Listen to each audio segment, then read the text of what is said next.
زه به داسې عرض وکړم څه طبق قانون څه که چیرې دوه معصوم یوې زمانې ته راغلو هغوی کې څه کوم یو معصوم ذمه داري دی هغوی به هغه برنامه دین الهی هغه به چلوي و هغه بل معصوم هغه به هغه سره څه غرض نه وي و د هغه انتظار به کوي و د دې حیثیت سره ما څومره اندازه دی څه د مولا امام سجاد علیه السلام څه څو پورې بابای کربلا کې زلجنان کوز نه و شوی نو زیات د هغه کردارو طرف ته تاریخ اندی وجه نه متوجه نه دی شوی څه چونکې هلته ډیوټۍ باندې د الهي معصوم امام موجود و ذمه داری دی نه وه دی وجه نه تاریخ زیات ذکر نه دی کړی یعنی د امام سجاد علیه السلام د زندګۍ په هکله د امام حسین علیه السلام په ژوند کې ډېر څه نشته البته زه به داسې عرض وکړم څه پس د شهادت نه د حضرت سید شهدا پوره زندگی هغه د امام سجاد علیه السلام داسې تیره شوي دی څه ما څومره خیال دی څه لاجواب و لاسانی و مولا خپل دور کې اخلاقی مسایلو ته یې که فکر وکړي اگر چې زه ځنه شیونه ذکر نه کوم څه ناظرینو ظرفیت مختلف دی دې وجې نه هغه شیونه ذکر کوم څه ما ته تسلي دی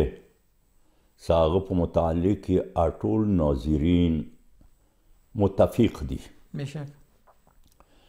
هغوی نه یو شی چې ما نظر کې دی هغه دا دی صدا مولا یوه مریض پوښتنې ته لاړو هغه مریض نامه وه زید ابن اسامه داسې سرعت کې ورسېدو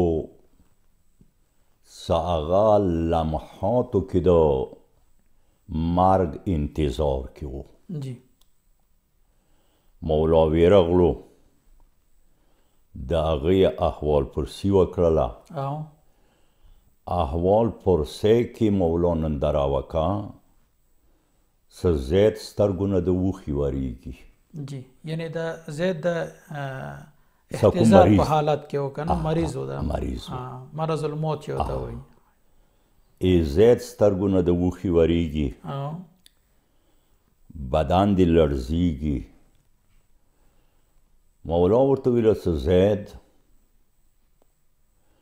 څه وجه دی څه دې حالات کې تا باندې دا حالات راغلی دی آیا مرګ ډار وجه نه ده کوي نه مرګ خو یو داسې شی دی ستفرون منه فانه ملاقیکم مرګ نه خو یې تخلی ځای نشته دی نه دوره ته مرګ وجه نه ویلې ته خطره کوي هغه اسامه څه مرض الموت کې مبتلا و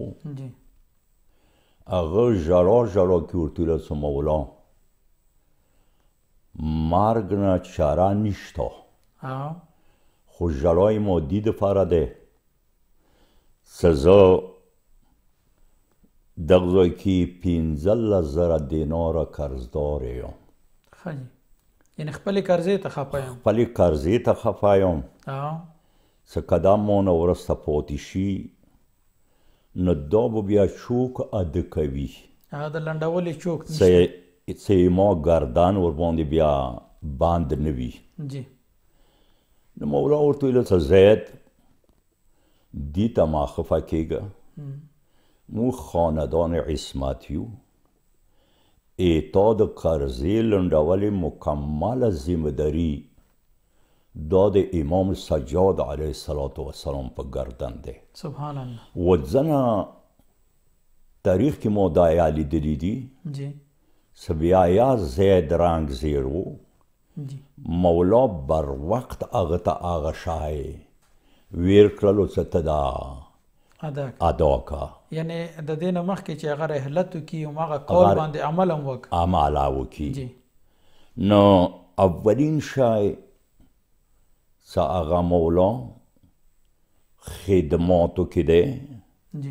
اخلاقیاتو کې دی هغه دا دی چې مولا همیشه دپاره حاجتمند و آسا